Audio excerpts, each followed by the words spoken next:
wabarakatuh. Waalaikumsalam warahmatullahi wabarakatuh. Puji syukur kehadirat Allah Subhanahu wa Ta'ala karena atas izinnya kita dapat berkumpul pada hari ini dalam acara pembahasan dari kegiatan Bu Nuri Nuriani selaku calon guru penggerak. Salam serta salam tak lupa kita junjungkan kepada Nabi Muhammad SAW agar kita dapat, semoga kita dapat mendapatkan manfaatnya di yaumil akhir nanti. Untuk mengawali kegiatan kita hari ini, kita buka sama-sama kegiatan ini dengan membaca basmalah. Bismillahirrahmanirrahim. Memasuki acara kedua yaitu sambutan dari kepala sekolah. Dalam hari ini diwakilkan oleh Bapak Munabi selaku wakil kurikulum. Pada Bapak waktu saya persilakan.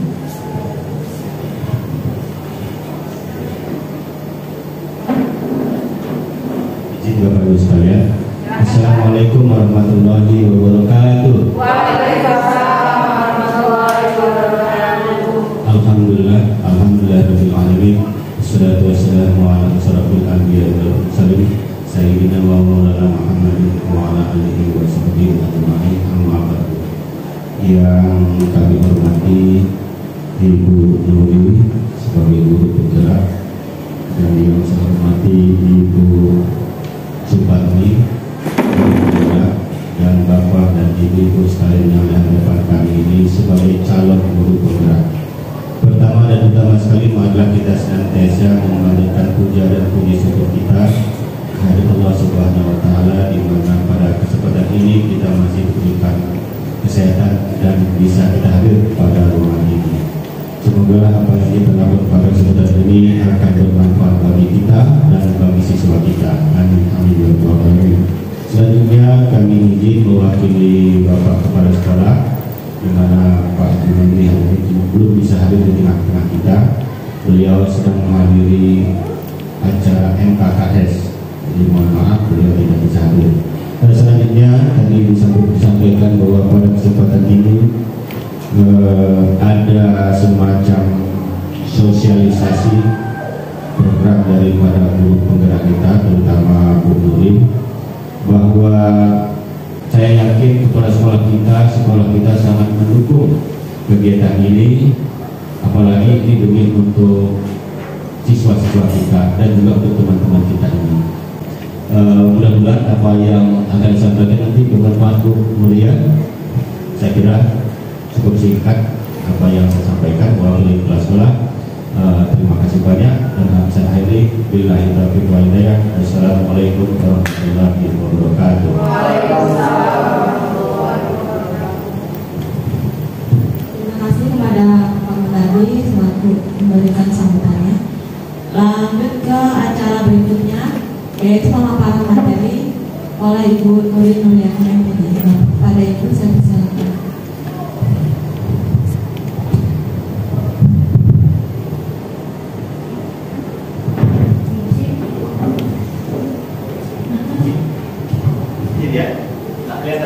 Izin berdiri ya Bapak Ibu. Bismillahirrahmanirrahim. Assalamualaikum warahmatullahi wabarakatuh. Waalaikumsalam warahmatullahi wabarakatuh. Tapi Bu. Ya Bu. Yang terhormat Bapak Kepala SMA Negeri 3 Kota Bumi, dalam hal ini diwakili oleh Pak Munabi sebagai wakil kurikulum, yang saya hormati Bu Suparni SPDMM, mohon maaf, sebagai guru penggerak yang sudah lulus yang 3 ya Ibu ya. Kemudian juga calon-calon guru penggerak kita di sini ada Bu Buni Sri Masya, insya Allah Bu Seta, Bu Ika, kemudian juga ada Bu Dini, dan tak lupa tentunya Bu Nuslina, satu angkatan di atas saya. Terima kasih atas kehadirannya pada kesempatan hari ini. Langsung saja, saya akan langsung masuk ke materi, tidak panjang-panjang lebar intronya ya. Di sini saya akan menyampaikan penjelasan terkait materi budaya positif yang tentunya juga ya Bapak Ibu semua sudah pernah dengar ya di rapat kita beberapa waktu yang lalu disampaikan oleh Bu Roslina, dan saya rasa itu sudah lengkap sekali disampaikan. Ya, jadi di sini sifatnya saya mendalami lagi, ya, mengingatkan kembali. Ya. Nah, kemudian mungkin saya izin ke bawah ya Bapak Ibu, boleh?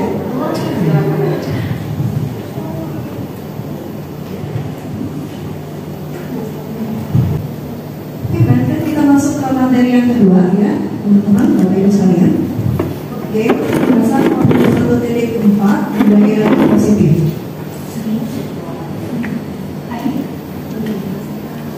Nah, dari istilah budaya positif, ya kira-kira bisa nggak kita maknai apa sih budaya positif itu? Positif itu baik ya, biasanya ya. Budaya positif, budaya yang baik. Budaya itu apa?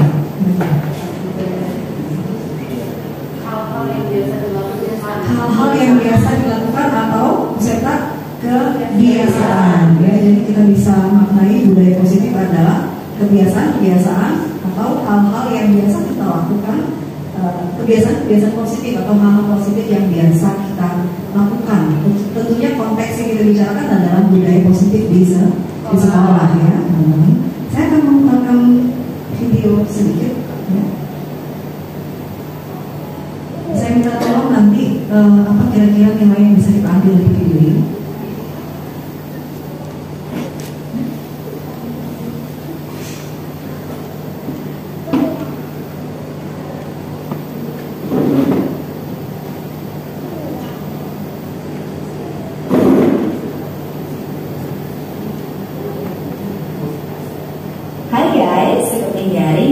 Hadir dengan informasi yang akurat dan bermanfaat.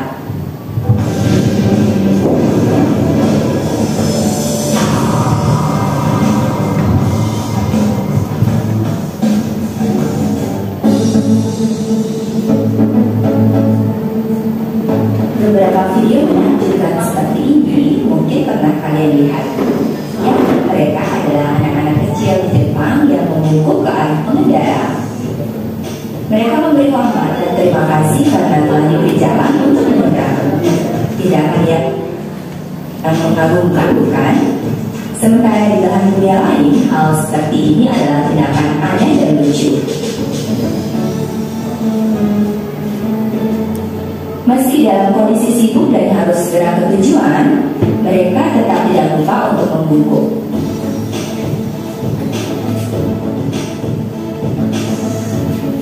Tidak hanya itu, terhadap robot pun anak kecil di Jepang memberi hormat.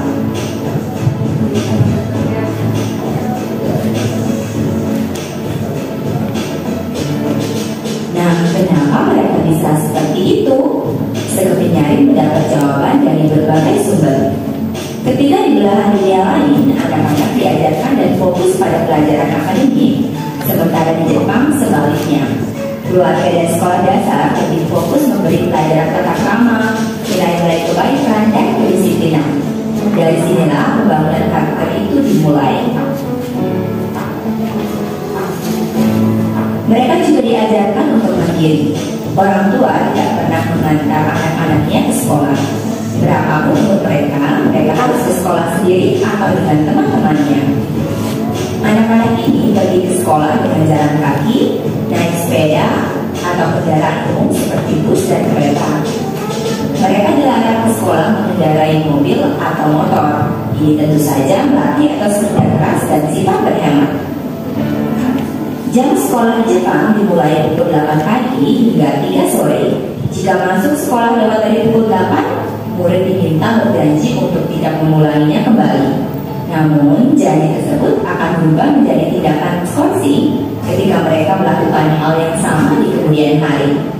Skorsing ini berguna untuk memberi ganjaran supaya murid segan untuk mengulangi kesalahannya. Kita tidak akan menemukan murid yang pamer tas atau sepatu. Semuanya dapat barang yang sama, tas, sepatu, dan seragam disediakan oleh sekolah. Murid wajib mengenakannya tanpa harus membeli sendiri.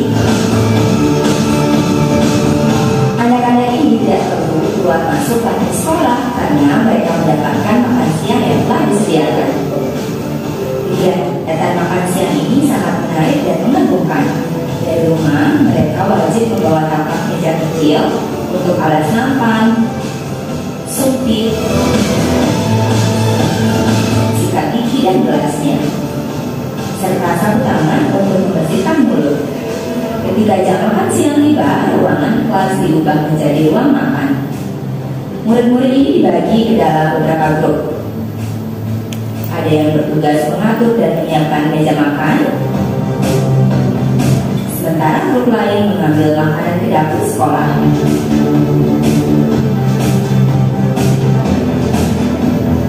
Setelah semuanya siap, ketua kelas didampingi guru membagikan makanan pada masing-masing murid dengan sama rata.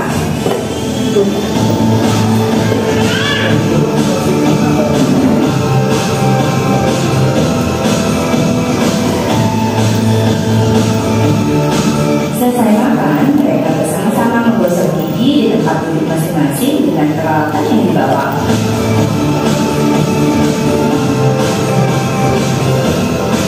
Mereka juga wajib merapikan alat-alat makannya, merapikan dan mengumpulkan sampah yang bisa didaur ulang, membersihkan piring, nampan, dan lain-lainnya dari sisa-sisa makanan.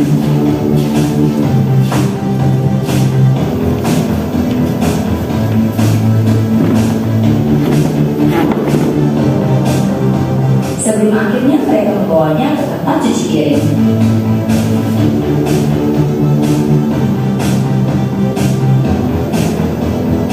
Sebelum mengakhiri jam sekolah, anak-anak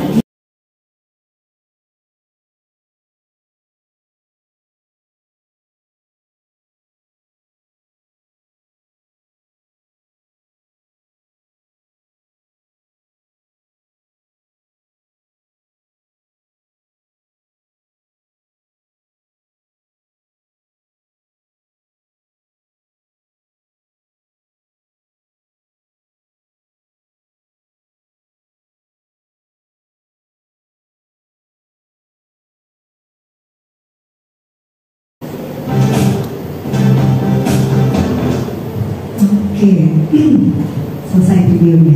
Kira-kira apa nilai atau pelajaran bisa kita ambil dari tayangan tadi? Apa ya? Disiplin. Ya disiplin. Kemudian apa lagi? Lagi karakter sejak dini. Ya, karakter sejak dini, disiplin sejak dini. Apa lagi? Tanggung jawab. Kemandirian, yaitu semua nilai-nilai atau budaya positif yang terbiasa dilakukan oleh anak-anak di Jepang yang dimulai sejak dini ya Bapak Ibu. Nah kira-kira kenapa itu bisa terjadi seperti itu? Ada beberapa faktor. Yang pertama yang tadi sudah disebutkan di akhir ya Bapak Ibu bahwa pembiasaan ini bukan sebentar, kata lama, waktu yang lama ya, ada 60 tahun. Bukan sekonyong-konyong dengan aturan langsung bisa disiplin. Nah kemudian yang kedua tentunya adanya peran serta siapa? Orang tua di rumah ya. Jadi orang tua di rumah juga punya andil yang sangat besar untuk mendisiplinkan anak. Kemudian pemerintah juga ya dari segi kaum istri. Ya semua fasilitas Iya betul. Tentunya memang kita tidak ambil yang apa yang tidak bisa diterapkan. Ambil saja contoh-contoh yang bisa kita adopsi gunakan di sini ya. Nah kalau kita berkaca ke sekolah kita misalnya ya, bukannya membandingkan, tapi kira-kira disiplin apa yang sudah kebiasaan positif atau budaya positif apa yang sudah ada di sekolah kita yang sudah kita temui sejak kita berada di sini ya tentunya ya. Apa teman-teman? Sebenarnya banyak kedisiplinan yang itu salah satu ini piket kelas kemudian aturan apa dari dulu kan ada ini mau dia anak orang apa mau dia apa pokoknya kalau dia ada tugas piket ya piket kelas apa lagi teman-teman? buang sampah masih ada Ketika bertemu dengan orang lain ada yang di versi Jepang tadi menunjukkan kepala. Tapi kalau kita sudah terbiasa dengan sebenarnya ya senyum, sapa dan salam. Cuma memang kita tidak konsisten dan kurang kontrol. Jadi itu sebenarnya evaluasi sebenarnya kita. bukan kayak masalah nggak konsisten sama kurang kontrol. Ini kan karena pandemi ini. Pandemi ini kan menutup salah satu apa ya budaya kita yang seharusnya kan kita tersenyum atau apa ini karena kita pakai masker Salah satu yang menghambat tidak bisa realisasinya ya Umi ya. Iya. Maka kata saya kembali. Memang faktor pandemi juga mempengaruhi ya. Tapi sebenarnya kan budaya itu sudah ada semenjak dulu. Tapi memang kadang-kadang memang agak kurang di sekolah kita ya, kurang dibudayakan lagi ya. Sebenarnya sudah ada. Ya apalagi kira-kira selain senyum sapa salam. Kemudian piket kelas banyak ya anak-anak ya. Nah, oke kita lanjutkan ya.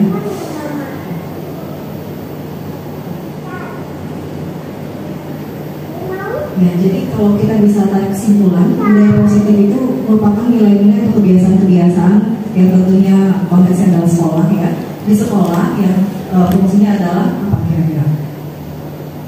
Fungsinya agar anak menjadi pribadi yang bertanggung jawab, mandiri, disiplin, semuanya ya. Oke. Nah, untuk materi yang akan saya sampaikan di sini ada beberapa banyak 107 ya, mudah-mudahan cukup ya. Yang pertama adalah perubahan paradigma belajar, dilanjutkan dengan disiplin positif, ada motivasi perilaku manusia, keyakinan kelas, hukuman konsekuensi restitusi, posisi kontrol, dan yang terakhir adalah segitiga restitusi. Sebenarnya ada actionnya dari disiplin positif yang akan kita pelajari, yang akan disampaikan adalah tentang keyakinan kelas. Ya tentunya tujuannya adalah supaya adanya terciptanya budaya positif. Ya. Nah kita mulai dari yang pertama, perubahan paradigma. Filosofi pendidikan Ki Hajar Dewantara. Nah filosofi pendidikan Ki Hajar Dewantara ini sebenarnya sudah ada sejak zaman dahulu kala ya Bapak Ibu. Cuma memang di kurikulum BK ini sudah mulai angkat kembali ya, difokuskan kembali karena filosofi pendidikan Ki Hajar Dewantara. Yang antara lain tidak semuanya ini saya ambil. Yang pertama adalah bukan tabula rasa, teori tabula rasa. Kira-kira masih ingat nggak teori tentang tabula rasa? Ada nggak yang masih ingat? Apa itu tabula rasa? Pernah dengar tapi lupa mungkin. Tabula rasa. Konsep tabula rasa yang akan dipahami tadi adalah kertas kosong ya. Anak itu disebut sebagai tabula rasa, yaitu kertas kosong. Sebenarnya konsep itu adalah tidak benar juga ya, bahwa sebenarnya anak itu bukan kertas kosong ya. Sebenarnya anak itu terlahir memang sudah punya apa? Sudah punya kodratnya, sudah punya karakter, ya, punya sifat pembawaan masing-masing. Jadi kita harus memandang anak itu sebagai individu yang tentunya punya karakter dasar, kemudian ya memahami dari kodratnya masing-masing ya. Jadi guru di sini bertugas untuk menuntut anak bertumbuh ya untuk mencapai keselamatan, kemudian juga kebahagiaan sebagai anggota masyarakat ataupun sebagai manusia itu sendiri. Nah, kalau bicara soal kodrat ya, berdasarkan filosofi pendidikan Ki Hajar Dewantara ada istilah kodrat ya. Kodrat ini tersebut terdiri dari kodrat alam dan juga kodrat zaman. Kodrat alam yaitu apa kira-kira kodrat alam? Bawaan, ya betul. Kodrat alam adalah kodrat bawaan seperti misalnya sifat-sifat karakter bawaan ya yang dipengaruhi oleh budaya lingkungan tempat tinggal anak tersebut. Kalau kodrat zaman sesuai dengan perkembangan zaman dari waktu ke waktu. Ya, jadi guru dituntut untuk menyesuaikan pembelajaran dengan kodrat zaman, yaitu ada perubahan-perubahan yang harus disesuaikan. Nah kemudian filosofi pendidikan Ki Hajar Dewantara juga ya menyebutkan bahwa kita guru ya mengajar itu ya harus berfokus atau berpihak pada siapa? Siswa atau istilah student center ya. Sebenarnya istilah ini sudah lama ya, tapi memang diakan lagi di kurikulum merdeka ya. Nah semua fokus ini pembelajaran adalah pada anak. Kita menganggap anak-anak sebagai prioritas utama dalam pembelajaran tentunya ya. Kemudian, nah dalam membangun budaya positif ya, sekolah ya perlu menyediakan apa? Lingkungan apa? Lingkungan aman, nyaman, sehingga apa? Sehingga anak tersebut mampu berpikir, melihat dan mencipta, ya, juga bertanggung jawab serta mandiri. Nah, kalau kaitannya dari kaitan budaya positif yang akan diterapkan di sekolah, tentunya tidak lepas juga dengan kontrol, ya, yang kita ucapkan tadi, ya. Menerapkan budaya positif harus ada kontrolnya, ya. Kontrol nanti kita bahas di bagian 5 posisi kontrol guru di slide selanjutnya, ya. Kita masuk ke disiplin positif dulu. Nah, disiplin positif, istilah disiplin positif ini apa kira-kira Bapak Ibu? Positif tadi baik, ya. Disiplin, pertanyaannya, sudahkah kita disiplin? Kadang-kadang ya, kadang-kadang enggak. Ya, kan menyesuaikan apa? Menyesuaikan situasi, kondisi. Sama saja ya kita semua, ya. Jadi itu ya terkait dengan motivasi nantinya itu, ya. Nah, kalau disiplin positif itu kaitannya tentang tata tertib, juga tata aturan, dan juga tidak ada konsekuensi jika ada pelanggaran di dalamnya. Nah, ada 2 ahli di sini, Ki Hajar Dewantara dan juga Dian Golson. Nanti kita coba simpulkan apa maksud dari pernyataan 2 ahli ini. Menurut Ki Hajar Dewantara, untuk mewujudkan murid yang merdeka, murid harus memiliki disiplin yang kuat yang berasal dari dirinya, ya, atau berasal dari luar diri. Jadi disiplin itu bisa berasal dari dalam diri, juga bisa dari luar diri. Ini juga konteksnya sama dengan yang lain, seperti hari kita profesi sebagai guru, juga ada motivasi dari diri dan motivasi dari luar. Di mana dalam kemerdekaan, disitulah harus ada disiplin yang kuat. Seluruh disiplin itu bersifat self-disiplin, yaitu kita sendiri yang mewajibkan kita dengan sekeras-kerasnya, tetapi itu sama saja. Sebab kalau kita tidak cakap melakukan self-disiplin, wajiblah penguasa lain mendisiplinkan diri kita. Kata-kata terakhir agak serem, ya. Apa maksudnya wajiblah penguasa lain mendisiplinkan kita? Jadi kalau sudah kita tidak punya disiplin dari diri, mungkin kita perlu didisiplinkan dari luar. Dalam hal ini mungkin ya atasan kita, ya. Nah, kemudian menurut Dian Golson, disiplin berkonotasi dengan disiplin diri dari murid-murid yang dapat membuat seorang mendalami potensinya menuju kepada sebuah tujuan, sesuatu yang dihargai dan juga bermakna. Bagaimana cara kita mengontrol diri dan bagaimana menguasai diri untuk menjadi tindakan yang mengacu pada nilai-nilai yang kita hargai, ya. Dari dua pendapat itu kira-kira apa yang bisa kita simpulkan? Kaitannya dengan disiplin, ya, disiplin dan juga faktor-faktor yang mempengaruhinya. Jadi, ya bisa kita simpulkan apa dari dua statement dari Ki Hajar Dewantara dan Dian Golson terkait dengan disiplin diri dan juga, ya, pengaruh dari luar atau motivasi. Ya, oke. Pak Munadi mengatakan disiplin harus kita laksanakan, harus kita patuhi. Kita harus laksanakan gitu, Pak, ya.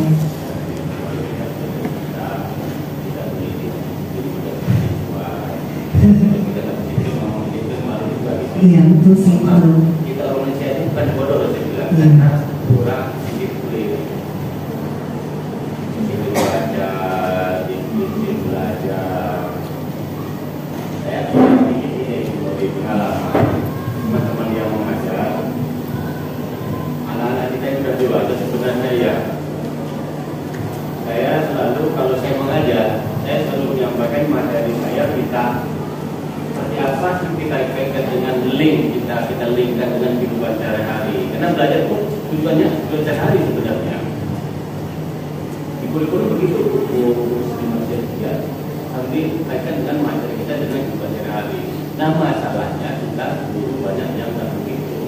Jika apa sih sebenarnya belajar? Saya barusan ngajar di PNS itu kasih poin untuk kalimat kasih poin. Apa dikasih poin itu? Jadi pernah lihat tidak di pertunjukan apa di kode tulisannya? Oh, seperti baik. Nah, itu sekitar didukung oleh apa lagi? Di buku ini written by, produced by. Nah, itu pasti sekitar. Hari-hari ada nggak Anda melakukan pasif hari-hari? Kita ngomong sering apa? Bingung mereka. Ada yang harus katakan pasif, misalnya terpeleset. Nggak mungkin Anda mengatakan umur memplesetkan saya, tapi terpeleset. Nah itu, Itu yang kedua, dalam laporan koran biasanya menggunakan pasif. Dilaporkan dan menulis skripsi tesis harus banyak menggunakan pasif. Gitu.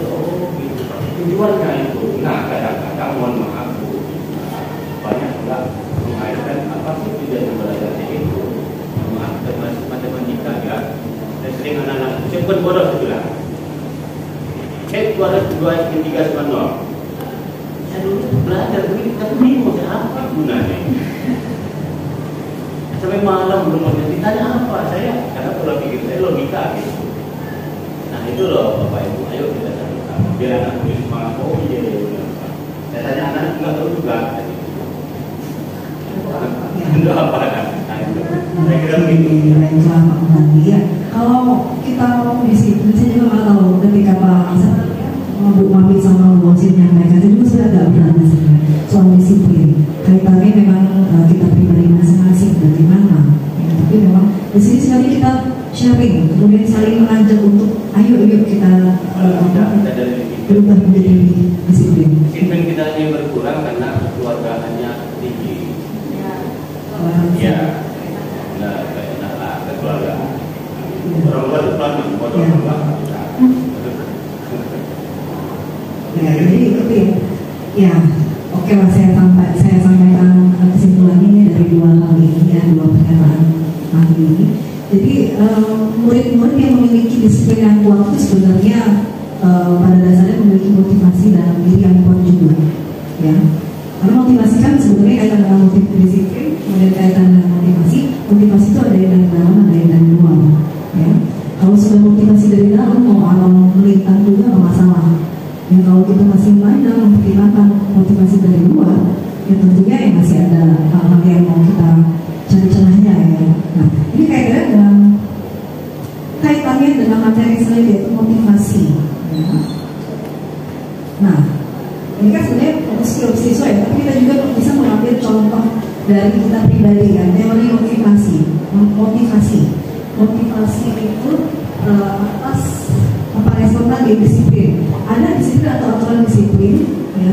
Kalau kita mengikuti disiplin tersebut, kira-kira dari dalam diri kita atau dari luar. Misalnya jam bel masuk dipet, ya.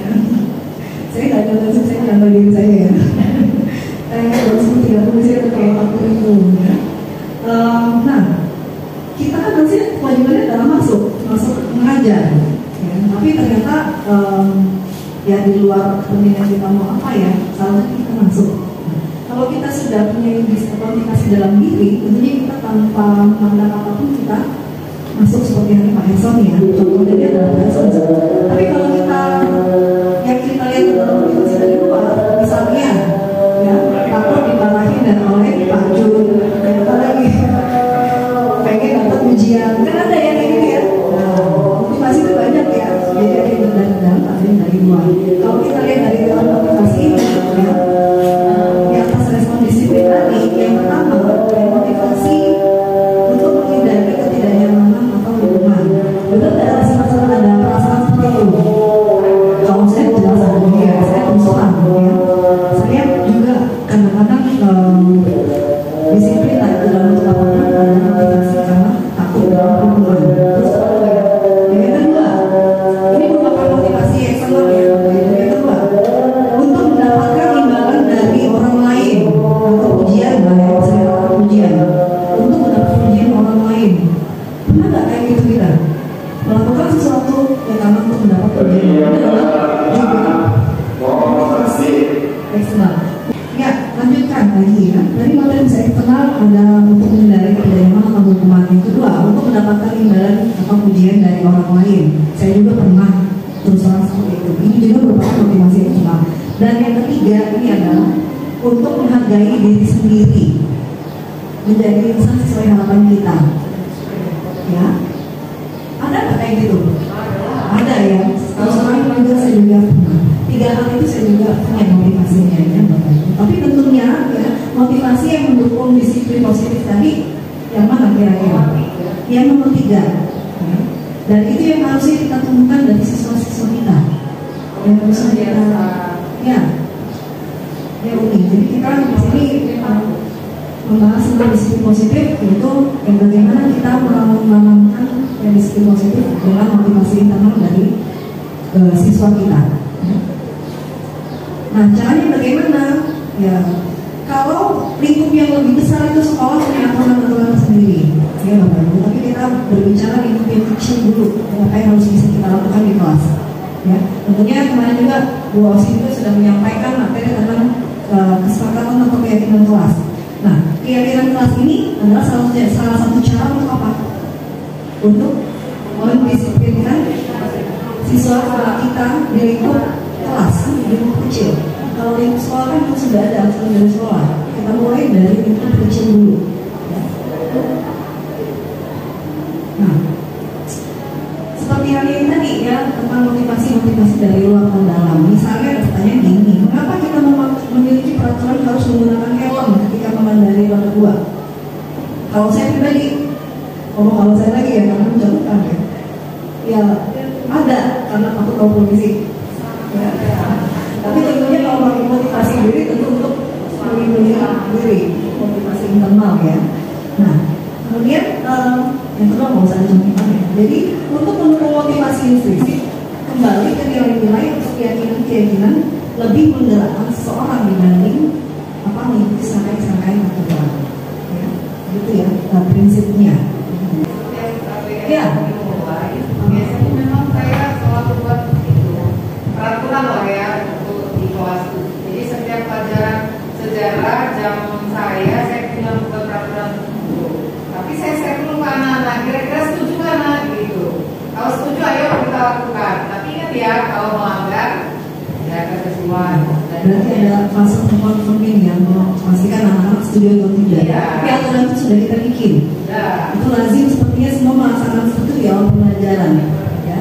Kemudian sebenarnya juga ya, kalau teori dari CPP ini keyakinan kelas itu harusnya di tempel. Tapi bayangkan kalau semua guru bikin keyakinan kelas, ya nggak boleh sih. Benar itu kelas dalam keyakinan kelas yang ada 16 macam ya. Idealnya memang sebenarnya yang ada adalah dari wali kelas. Kalau kita pribadi sebagai guru pelajaran cukup ya kita buat dokumen sendiri saja. Tapi tentunya ada prinsip-prinsipnya. Keyakinan kelas itu ya bukan ditawarkan dari kita, tapi dari anak-anak, asalnya dari anak-anak ya. Supaya itu memang timbul dari diri mereka sendiri ya. Nah, cara membuat keyakinan kelas, caranya yang mengajari share. Di sini yang pertama ada aturan-aturannya ya. Keyakinan kelas itu adalah lebih abstrak. Maksudnya apa tuh? Harus abstrak, tidak konkret. Abstrak itu berarti apa ya? Ternyata tidak konkret atau awal-awal gitu. Gimana misalnya?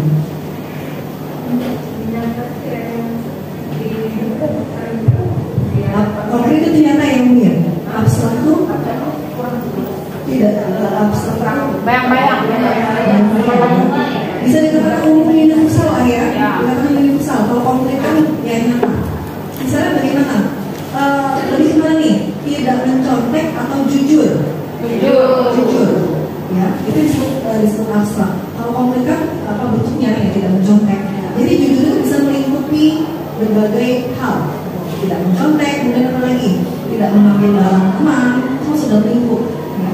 Kemudian yang selanjutnya, pernyataan keyakinan kelas senantiasa dibuat dalam bentuk positif. Positif gimana?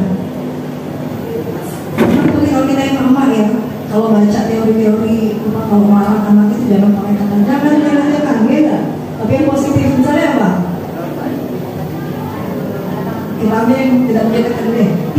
Jangan mencontek. Lebih kemana daripada yang negatif tadi? Kerjakan dengan jujur, ya, gitu ya. Kalimat positif bukan negatif, tidak atau jangan. Jadi dari kata-kata itu. Kemudian keyakinan kelas sebenarnya tidak terlalu banyak sehingga sehingga mudah diingat dan dipahami. Ya, kalau kita ngambil sampel dari seluruh kelas memang banyak ya. Kita harus kita kategorikan yang disebut. Ya. Gini ya, kalau kita ambil dari seluruh siswa di kelas akan banyak sekali, jadi kita kategorikan poin-poinnya supaya tidak terlalu banyak. Kemudian semua warga kelas sebenarnya itu berkontribusi yang bilang tadi, bukan berasal dari kita, tapi berasal dari anak-anak. Dan kemudian bersedia meninjau kembali kegiatan kelas dari waktu ke waktu. Ya. Oke, selanjutnya, ya, bila kegiatan kelas itu dilanggar, tentunya kita sebagai guru, ya, sepakatan dari dilanggar, kita sebagai guru, tentunya sering membuat apa? Memberikan hukuman dan konsekuensi tegas. Gitu ya. Nah, coba kita teman-teman identifikasi dulu. Kira-kira hal ini merupakan hukuman atau konsekuensi. Ya.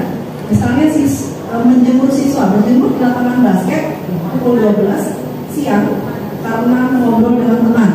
Hukuman. Ya. Kemudian membersihkan tumpahan air di meja tulis karena tersenggol pada saat belajar. Konsekuensi. Kehilangan 10 menit jam istirahat untuk mengerjakan tugas karena terlambat. Konsekuensi. Murid diminta bertelanjang kaki selama hari. Terasa antara hukuman dan bentuk konsekuensi. Apa bedanya kira-kira?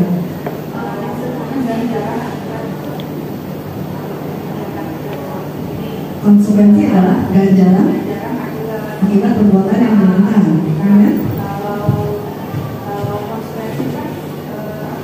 Hukuman tadi ganjaran terhadap apa yang dilakukan. Kemudian konsekuensi resiko yang terjadi. Ya. Ada yang lain? Hukuman itu spontan. Hukuman spontan ini Kalau konsekuensi itu dia lebih, kalau hukuman itu ya spontan dan dia melukai. Kalau konsekuensi itu dia sesuatu yang memang harus dihadapi dan tanggung jawab. Kalau hukuman itu lebih menyakitkan ya, menyakiti siswa kita dan diberikan secara spontan. Misalnya apa yang sering hal itu deh yang sering kita lakukan dan juga sering ya. Harus sering. Ini udah berdiri di kelas di situ. Menyakitkan. Terus lo pernah saya kayak gitu. Ini kata sekali lagi lihat video ya. Nah, ada hal lagi lain yaitu restitusi, yaitu cara merespon atau memberikan siswa kita terhadap apa hal yang kesalahan kelas dialami tadi. Restitusi kan adalah proses menciptakan kondisi bagi murid untuk memperbaiki kesalahan mereka sehingga mereka bisa kembali ke kelompok mereka dengan karakter yang lebih kuat, itu teorinya ya.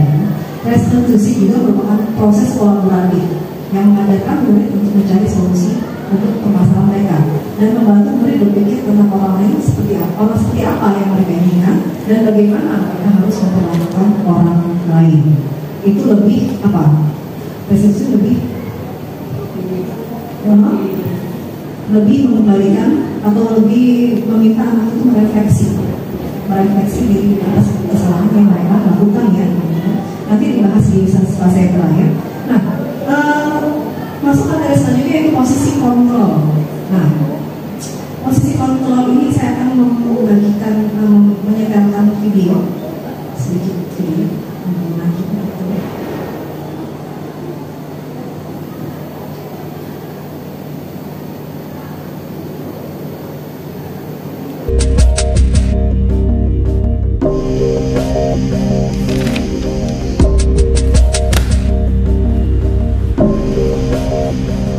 Naren, sini kamu. Selamat pagi, Bu. Selalu terlambat.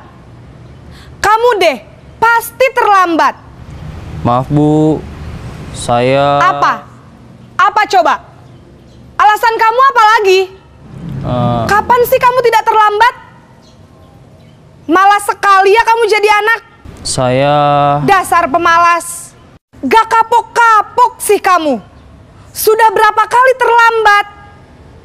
Sana, kamu keliling lapangan basket 2 kali. Kenapa saya harus keliling lapangan basket, Bu? Kenapa? Kamu mau lawan ibu? Berani-beraninya jawab. Sudah terlambat, masih berani jawab pula. Sekarang, keliling lapangan basket 5 kali sekalian. Biar kapok. Cepat! Pergi sana ke lapangan basket.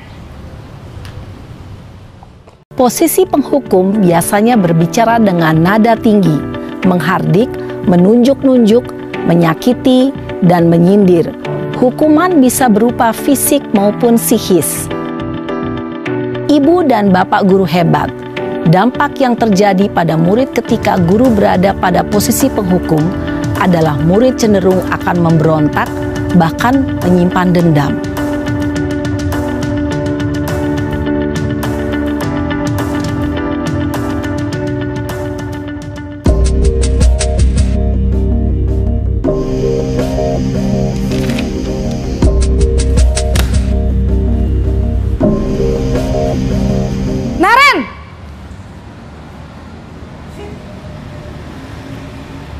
Selamat pagi, Bu. Naren, kamu kenapa terlambat lagi, Nak? Ya Tuhan, Naren. Kamu senang ya bikin ibu susah ya? Kalau kamu terlambat lagi, nanti ibu yang ditegur bapak kepala sekolah, Nak. Disangka ibu tidak bisa membina kamu. Duh, gimana ini? Maaf, Bu.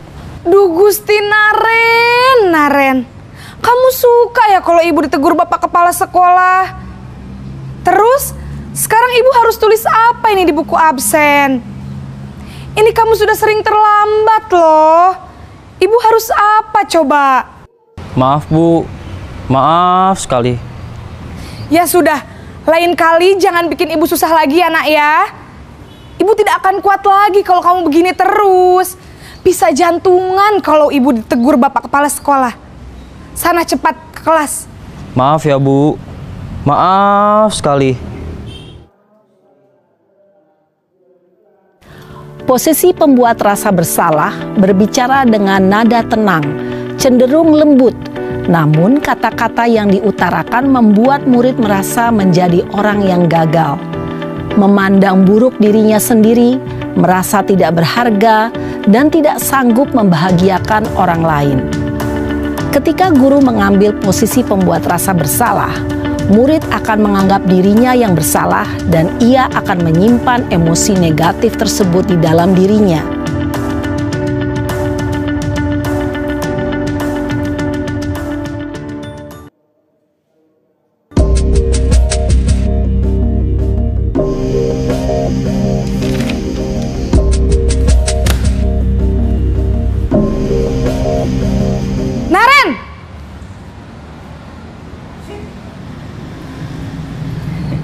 Selamat pagi, Bu.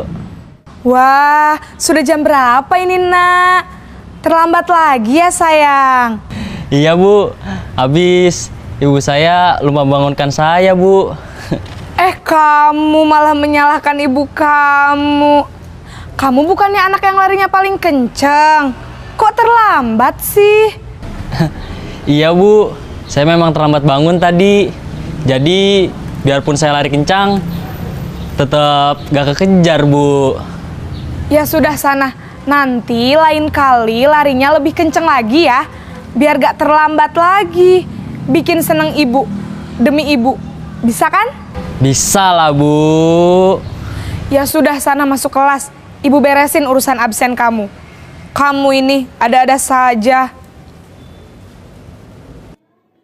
Dalam posisi teman, guru berbicara dengan nada suara ramah, akrab, cenderung bersenda gurau untuk menjaga suasana tetap santai. Murid akan merasa senang, aman, dan akrab dengan guru. Identitas yang tercipta adalah identitas sukses atau berhasil. Namun, perlu diingat, karena ini masih dorongan eksternal, maka ada faktor ketergantungan dari murid kepada orang tertentu. Di sini guru absennya, sehingga di lain waktu murid bisa berperilaku baik, namun hanya kepada orang-orang tertentu saja.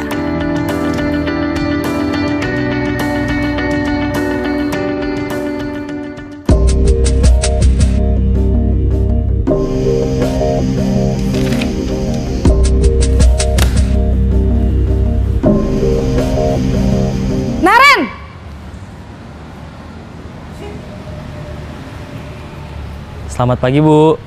Naren, apa peraturan sekolah kita tentang jam berapa kita harus masuk sekolah, Nak? Kita harus di sekolah jam 7, Bu. Iya, betul. Sekarang sudah jam 7.20. Naren sudah tahu konsekuensinya jika terlambat hadir. Paham Bu, saya harus tinggal kelas pas jam istirahat selama 20 menit. Ya benar, konsekuensinya demikian. Jadi nanti jam 9.30 pas istirahat, kamu harus tinggal di kelas, kerjakan tugas tambahan untuk ketertinggalan kamu, ya? Baik Bu. Posisi pemantau mengandalkan penghitungan atau data untuk mengontrol murid. Guru mengarahkan murid berdasarkan peraturan dan konsekuensi. Seorang pemantau menunjukkan bahasa tubuh dan ekspresi wajah yang datar dan cenderung formal.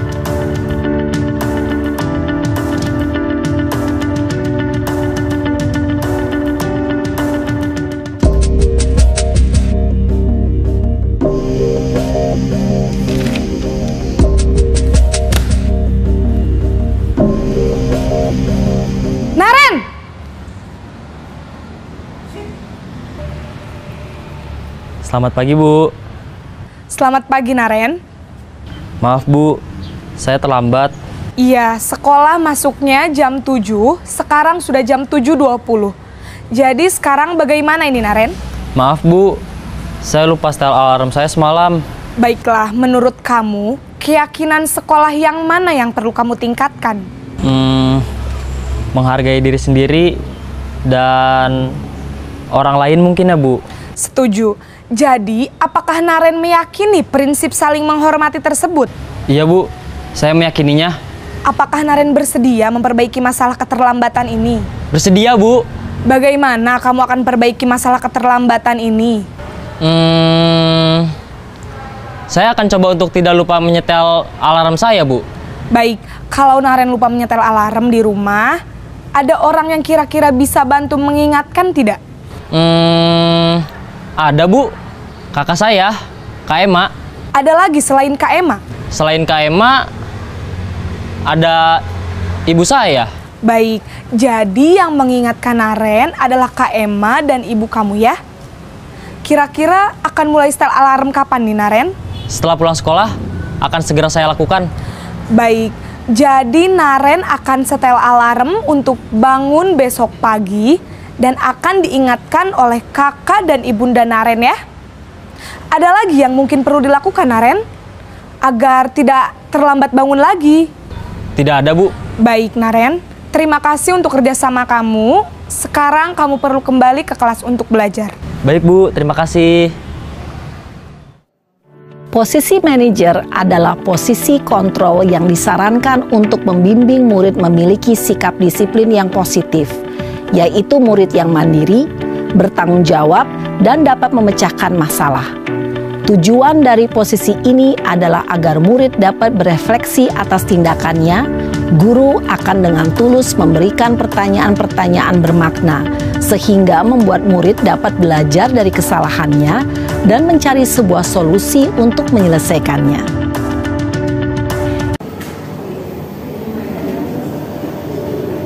Ibu dan Bapak guru hebat, setelah mengamati adegan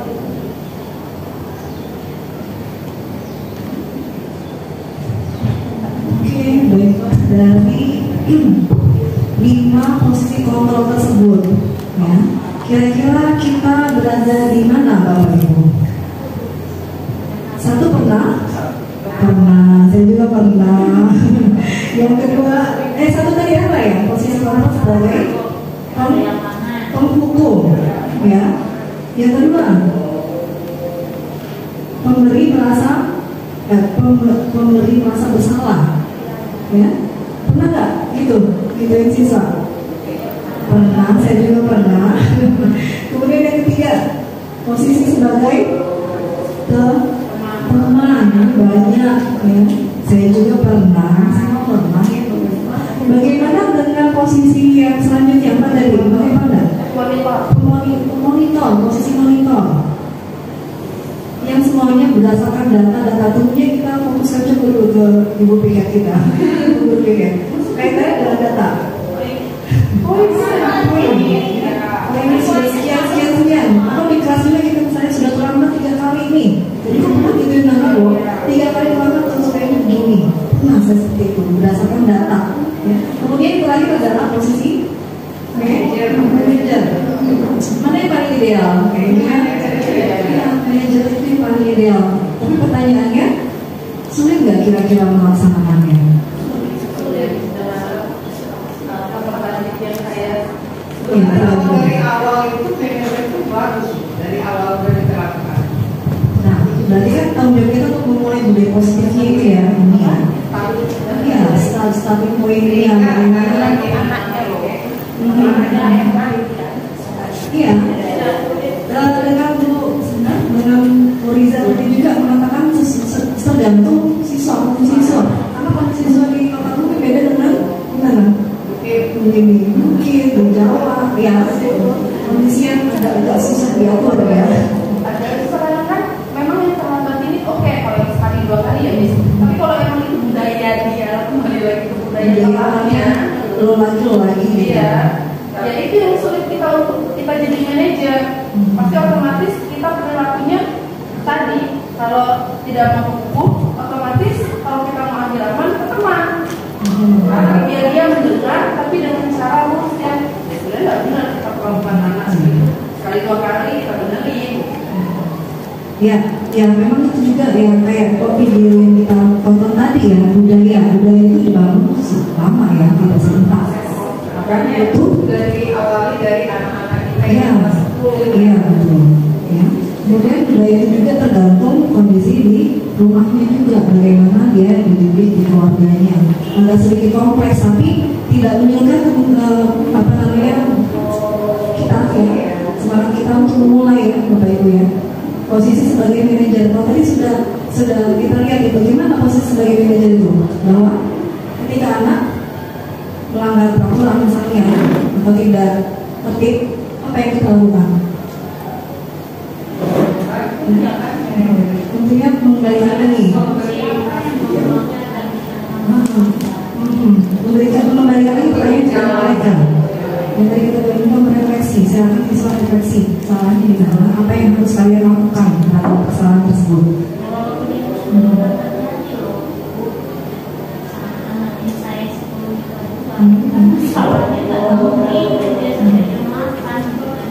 Nah itu adalah kompensasi juga ya, ada di rumah.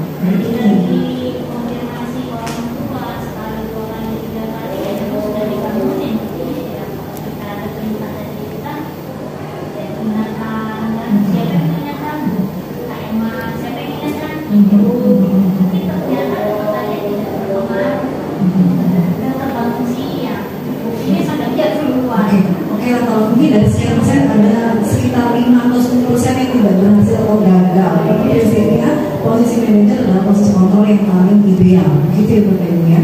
Kalau misalnya tadi hukum ya, itu masih kita lakukan ya. Tapi kalau misalnya kita mulai kurangin hukum, kemudian membuat anak-anak merasa bersalah yang dialakan. Ya, ada 2 hal nanti ya. Kalau masuk di posisi teman, oke lah ya, teman ya bisa membantu kita untuk menambah.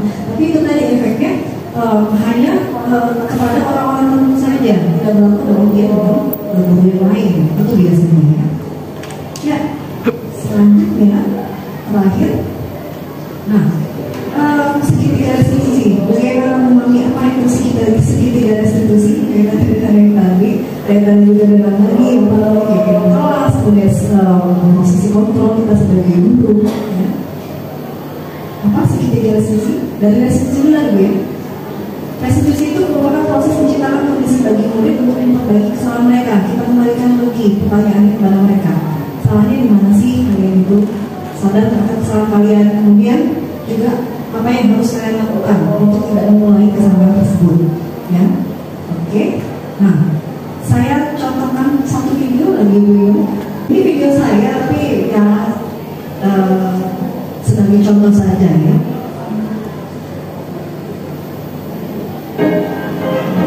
Assalamualaikum warahmatullahi wabarakatuh. Oke.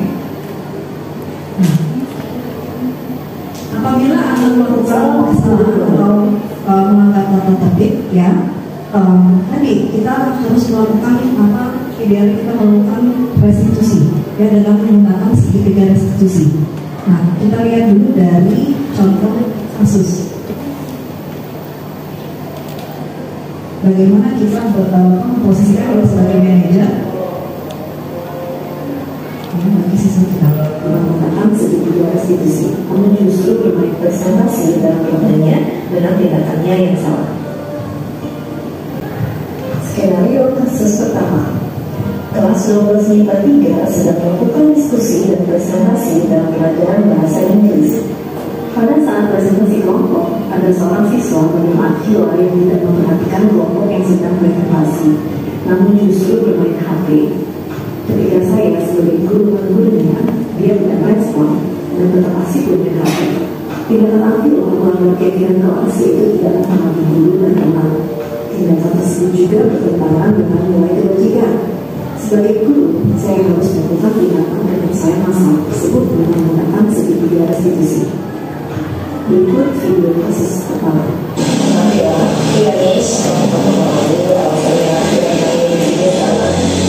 Sekarang saya lihat pada saat diskusi. Sekarang ini temanya mengenai HP ketika jam pelajaran untuk diskusi itu baik atau tidak? Tidak baik, Miss. Bermain HP atau game ya pada saat pelajaran ya itu merupakan perbuatan yang tidak baik dan itu merupakan suatu kesalahan. Semua orang itu sebenarnya pernah berbuat salah, termasuk Miss sendiri ya. Tapi di sini nggak akan mencari ya siapa yang salah, siapa yang betul ya.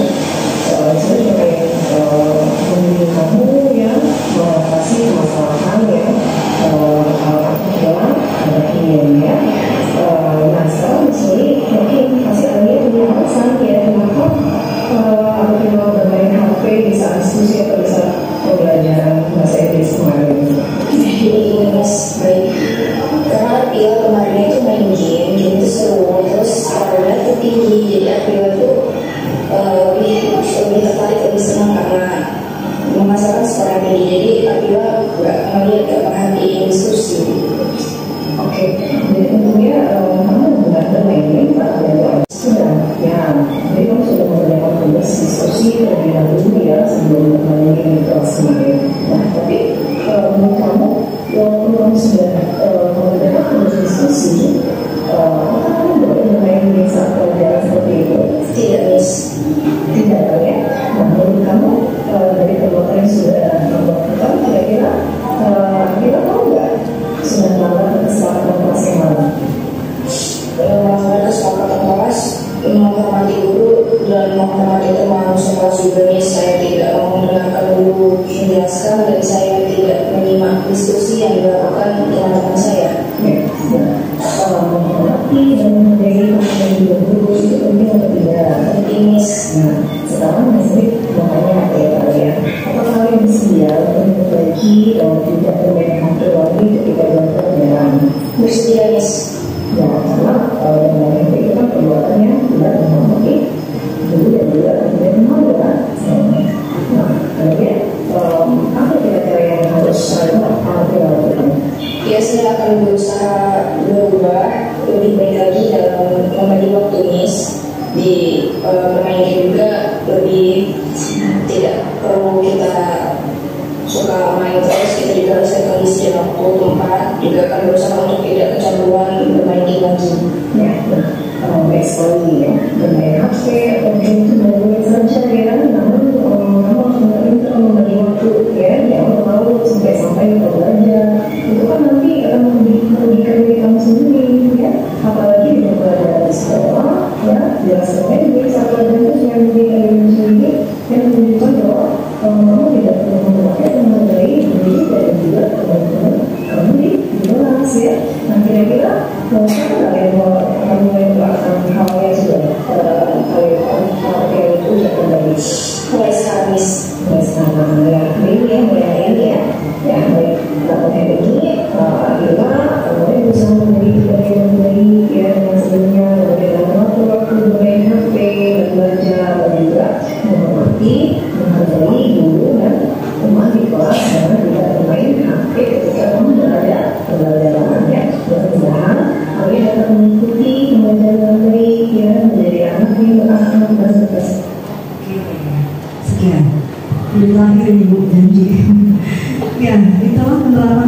segitiga restitusi yang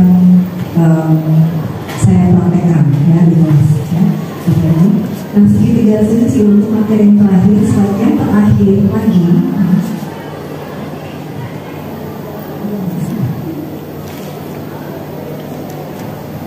Selama ini belum sempat, yaitu bagaimana penerapan segitiga restitusi. Kalau tadi kan contohnya. Nah, ini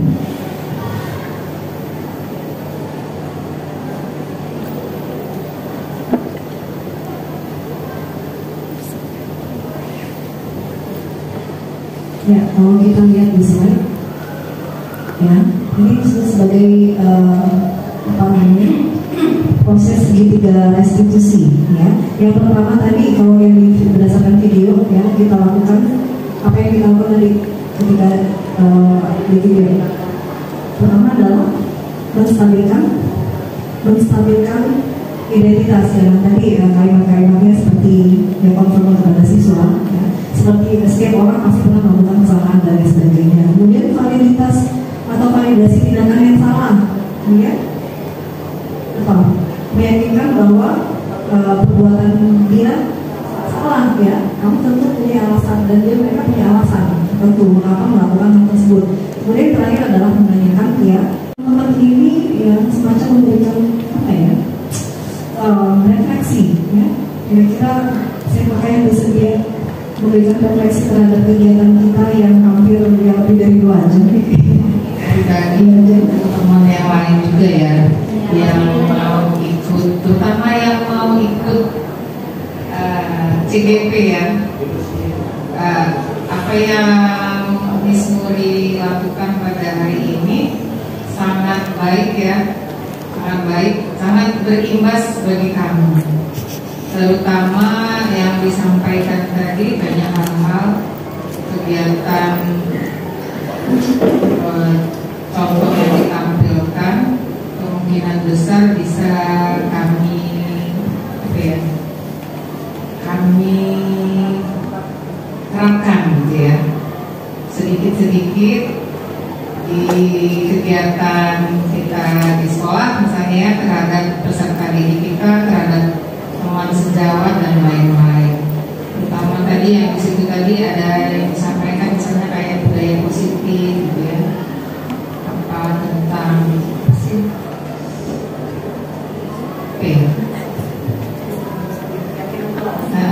tentang keyakinan kelas atau yang lain.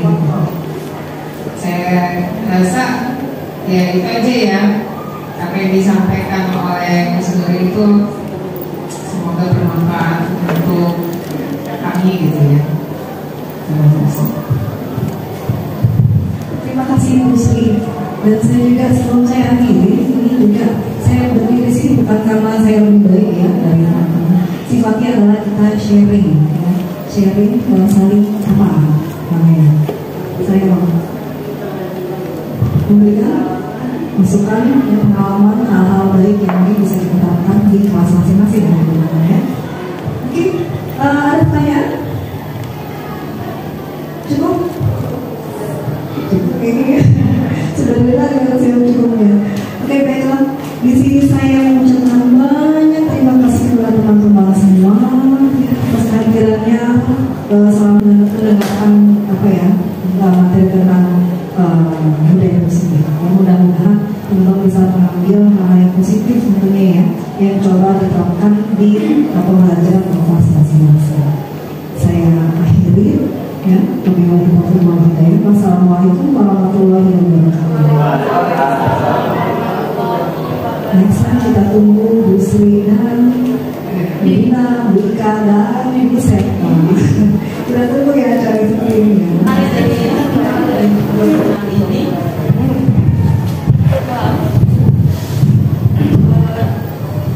Ada 2 materi yang sudah disampaikan oleh budaya terkait komunitas praktisi tentang media digital yang dimiliki tentang budaya positif. Harapannya setelah kita mendapatkan materi ini ada tindak lanjut yang benar ya. Sama-sama kita belajar beberapa aplikasi untuk pembelajaran digital gitu, saling berbagi lah gitu. Baik, demikian acara kita hari ini. Sebelum kita tutup kita ucapkan dulu hamdalah.